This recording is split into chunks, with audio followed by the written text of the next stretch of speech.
All right. Thanks for joining us, Valley News Live. Thanks for sticking with us as we had a technical difficulty here at my house. Now, taking a look at what's going on, we have low pressure over Hudson Bay, Canada. That low pressure, and this is oftentimes the case, sometimes can park there for days, leaving us with this northerly flow across the valley. And that's going to be here for some time as we stay fairly cool. And in fact, flakes are in the forecast. Mostly moony, though, as take a look at that sky out to the east right now as that beautiful moon, nearly full, is rising in the skies. Here is a look at what we have going on as far as our conditions go across the region on the temperature scale. And there's some cool air once again around Hudson Bay. That's swinging around with those north winds, holding on to 40 degrees in Fargo, but you can certainly see it's cool here in the northern plains. 40 at the airport, 9-mile-per-hour winds now as opposed to the gusts to 30. That wind tapering off a bit. Moorhead at your airport, it is 43. 39, Valley City, 34 already in Langdon.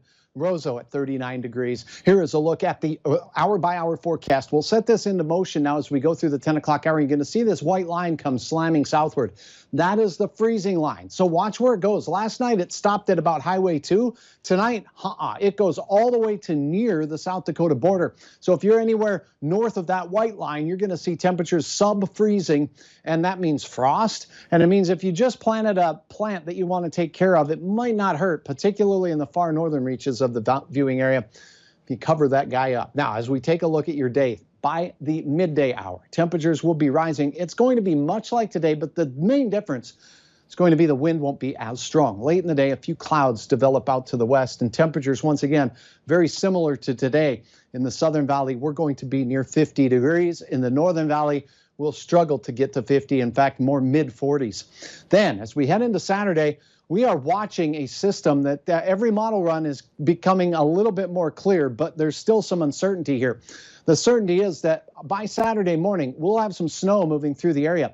And this model indicates some bands of moderate to heavy snow, and that means it's going to accumulate, particularly on grassy areas. We could see an inch, maybe 2. We'll keep you posted. We will see a lot of wind with this system as it swirls through. As we get to a little bit warmer conditions in the afternoon, mainly we're going to see rain. But look at this. The model still has snow tracking with this system all the way into South Dakota. So we'll keep you posted. There may be some changes there, but mixed precipitation in the afternoon still possible.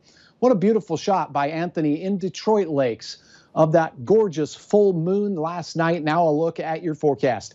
More of the same as we close the work week on Friday. Heading into Saturday, there's that slap in the face of mixed precipitation, Mike Morkin. Cool as well, most of us in the 40s all day. Then as we go into your Mother's Day, it does look pretty fair for Mom as far as precipitation goes. That should be out of here.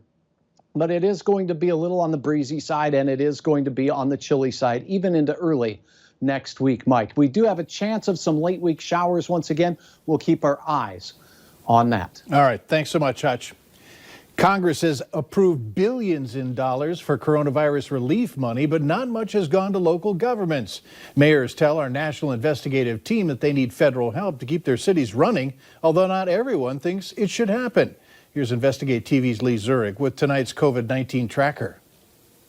These days, Union City, Georgia Mayor Vince Williams rarely takes his hat off. As many of us, we haven't had the opportunity to go to the salon or the beauty shop, so certainly it has been my bad hair day cap. But the cap that hides his unkept COVID-19 hair comes with a message. And certainly we've got to make sure that we reach to our federal government to let them know that it is time for all of them to put their thinking caps on. He wants federal leaders to think about cities across the country losing out on critical tax revenue during the pandemic. You think about your quality of life, where you live right now. It's not Washington that does that. It's your local government that does that. And if we have to start having a conversation about stripping away some of these services or minimizing them, that is going to put a huge impact on what a city continues to look like in the future. Some federal lawmakers have been hesitant to send money to states to plug budget shortfalls. If we're focused on dealing with the coronavirus crisis, fine,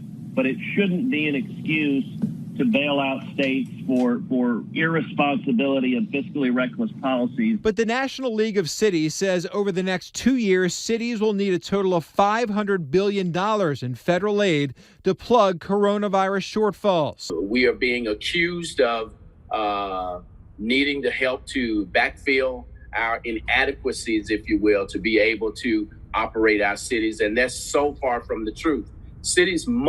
All cities must each and every year have a balanced budget. For example, Lexington already faces an $11 million deficit. Cincinnati, $100 million. The mayor of New Orleans wants to take out a $100 million loan. How long are these sales tax revenues going to be down? The longer they're down, the greater the impact is for the city of Albany. Albany, Georgia is a coronavirus hotspot. This is not something that's been brought on by fiscal mismanagement. This is a pandemic which will affect local governments just like it's affected businesses. Mayor Vince Williams is more direct. He says federal leaders need to put that thinking cap on and help cities. And if you don't get the money, are taxes raised or people laid off? And those are things we will have to look at. Some of my colleagues around the country are already doing that. Some cities have already furloughed workers. For example, Dayton, Ohio has furloughed nearly 500 employees, which is 25% of its workforce.